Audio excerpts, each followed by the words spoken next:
10,000 subscribers. I'm so excited. I hit the milestone of 10,000 subscribers here on my YouTube channel on July 10th, which is just a few days ago from when you're watching this video.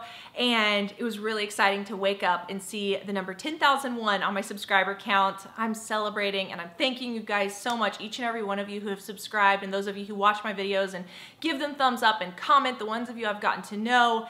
It's been amazing to just go through this journey here on YouTube and learn what it takes to go from 0 subscribers to 10,000 subscribers in honor of this milestone I've hit. Next milestone is 100,000 and I can't wait. I mean, I can wait, but I'm excited for it. But in honor of this milestone, I want to do a 4, possibly 5 video series for any of you guys who are interested in what it takes to go from 0 subscribers to 10,000 subscribers. I have 4 steps that I took. I kind of analyzed what did I do in the 3 1/3. I spent 3 years and 4 months growing from 0 to 10,000. What did I do in that time period and what did it require of me to get to this place? And so I've reflected on it, I've taken some notes on it, and I'm gonna do, like I said, at least 4 videos and possibly a 5th Q&A video. And in each of those first 4 videos, I'm just gonna go over one of the 4 steps I took to go, like I said, from 0 to 10,000. The first step is preparation. Second step is launching strong. Third step is engaging. And 4th step is pushing through. Let's go ahead and get into how I prepared to go from 0 to 10,000 subscribers. So the first thing that you should know is that in October of 2014, I started thinking about, I think I need to start a YouTube channel. And I started feeling really like that's what I'm supposed to do. And so I began to prepare as if I was going to. By December, I knew, okay, I'm gonna post my first video in March of 2015. So I spent about 5 or 6 months preparing, and what I did was I did a lot of research, I got my equipment, I came up with content ideas, and I practiced being in video, like practiced doing videos and stuff in that 5 or 6 months. I know that some people say, just start your channel, stop procrastinating. That's not my personality type. My personality type is to methodically research and prepare and get ready and go into things with my eyes wide open. So I had a couple of research suggestions for you guys if you want to learn more about what it means to start a YouTube channel and the practical aspects of how to do that. Like, how do I set up my channel page? How do I change my channel art? Go to Daryl Leaves' YouTube channel. That's my first resource suggestion. He makes free videos on YouTube where he really breaks down everything from how to set up privacy settings to how to create your channel name, your channel art banner, all of these really practical things. Daryl Leaves on YouTube. I'll link him in the description box below my video. I learned so much from him. I watched so many of his videos.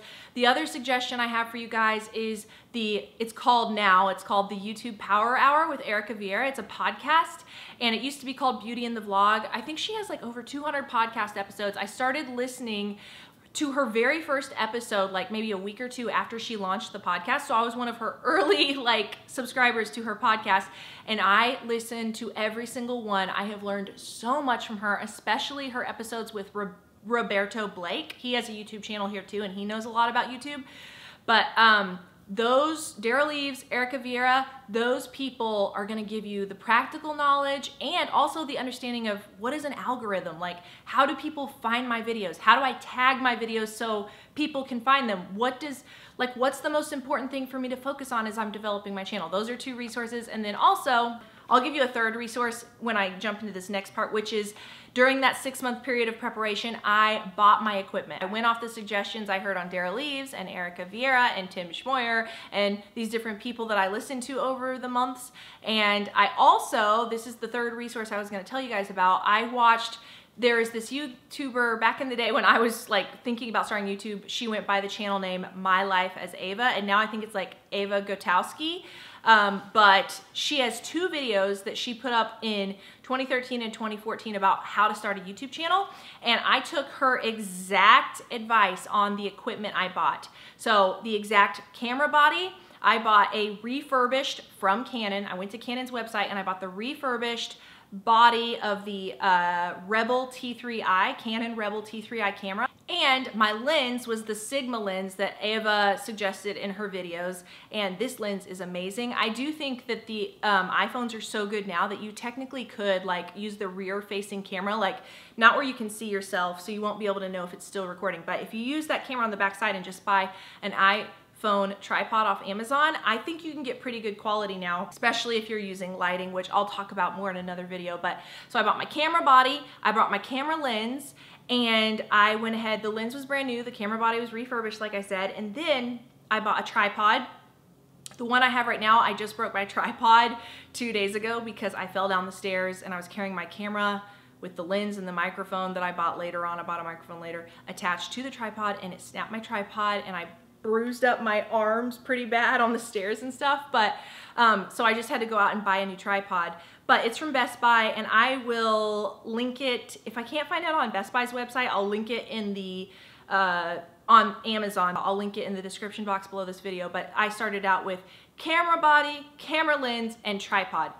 And that's it. I didn't buy lighting. I didn't buy a fancy microphone, although I like the microphone I have.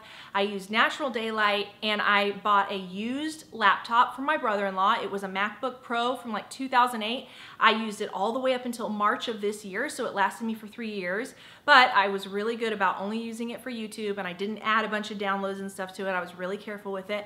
And then I also got Final Cut Pro, which was $300. So I invested, I want to say like close to $2,000 in my channel right off the bat. I'm not saying you have to do that, but I felt like I wanted to start strong, which is what I'm going to talk about in the next video, launching strong, because I just wanted my quality to be what it needed to be. So I felt like that would draw people to watch my videos because my quality was so high.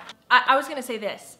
Yes, I use Final Cut Pro and I love it. It's $300. You buy it on the iTunes store on your Apple computer, and if you don't have an Apple computer, you can use Adobe Premiere Pro, which is $80, and it's actually kind of like industry standard, which means that like TV editors and commercial editors, those people usually use Adobe, but I just think Final Cut Pro is so easy to use, and I didn't know about Adobe when I bought Final Cut, but you could spend $80 and buy Adobe, or you could just use iMovie on your laptop or computer if you have an Apple, or you could use Windows Movie Maker.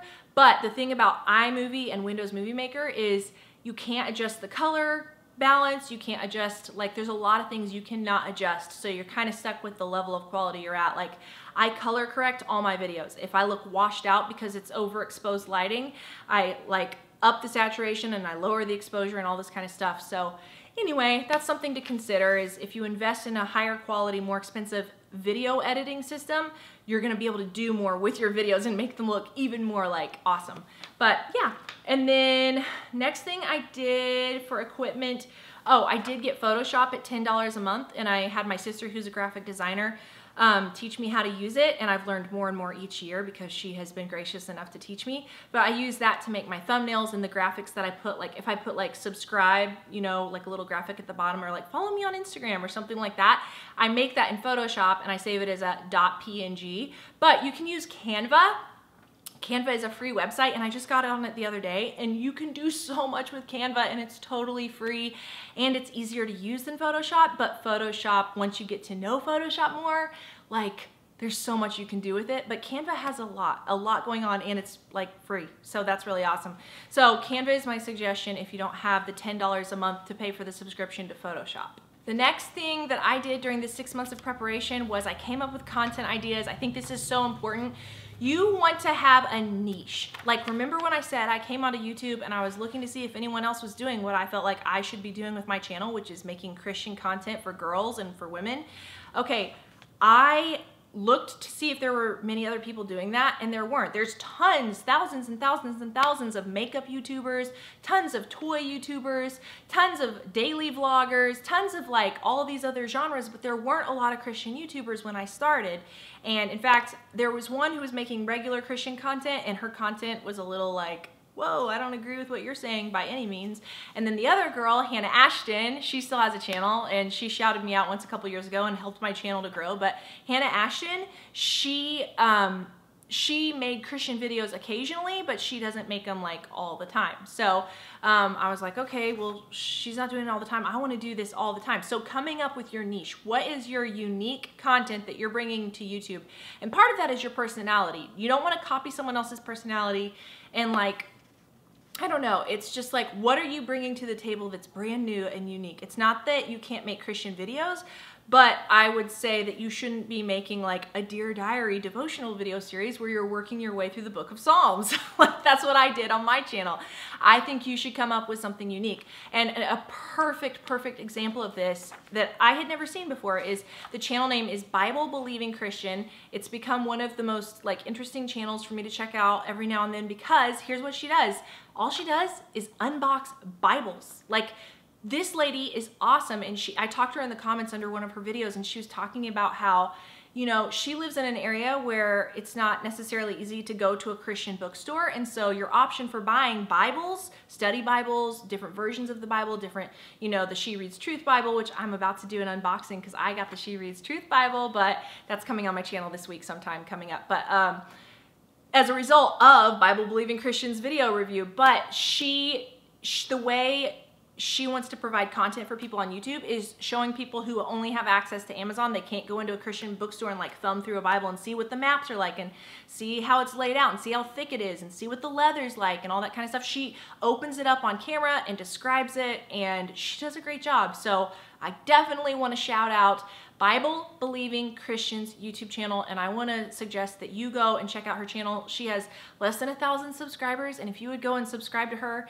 and give her some thumbs up and some positive feedback, I would be like really excited that you did that for her. So anyway, that's someone who has come up with something that, yeah, she's a Christian YouTuber, but she's got that unique niche, you know, like she's doing something that no one else is doing like for all of their videos. Everyone does unboxings here and there. Like I'm about to do an unboxing of the Bible I got as a result of her channel, but that's all she does is she just reviews like Bibles, and I think she does maybe like Bible supplies. If not, I think that would be cool, like to hear reviews on highlighters and journals and Bible covers and things like that. But anyway, yeah, Bible Believing Christian, perfect idea. Perfect example of coming up with a niche. During this time where I was coming up with content ideas, I knew generally I want to talk about Christian content for girls.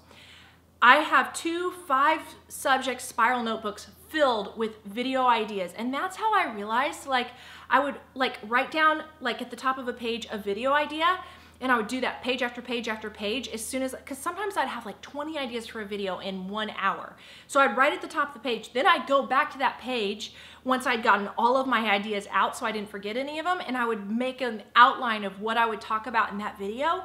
And that's what helped me to realize that sometimes I had an idea for a video that was just not gonna work at all. Sometimes I had an idea for, there wasn't enough to say about it. Sometimes I had an idea for a video that really could be split into 19 videos instead of just one. That's how the first 19 videos on my channel happened. Was I knew that the first thing I was going to talk about, was supposed to talk about, was how to learn how God speaks to you personally. But I thought that was going to be 1 video, and it was 19. And so using those notebooks to like write out my ideas and then come up with outlines, that made a big difference. The 4th thing I did in this preparation period to get ready to launch my YouTube channel and grow from 0 to 10,000 was I practiced being in front of camera. Oh my goodness. If I can find the video, should I do this? If I can find the video where I first practiced recording myself, like as if I was gonna do YouTube. It was on a laptop, so it was like a computer camera, like a webcam.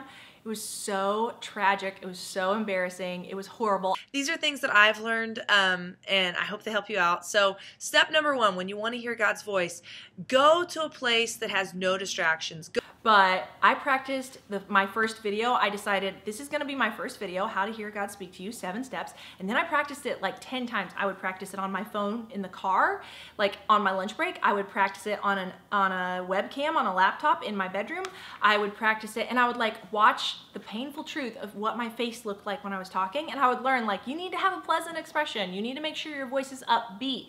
Like I learned by the School of Hard Knocks of watching myself on camera, of practicing being on video, like the rhythm at which to like talk, how to make my face look, and all this kind of stuff. And even then, if you watch my first video on YouTube, it's still not as natural and as true to my personality as my videos are like now. But anyway, those are my suggestions about how to take the first step to start a YouTube channel and go from 0 to 10,000 subscribers. Anyway, that's what I have for today, and I'll see you guys in another video tomorrow. Okay, bye.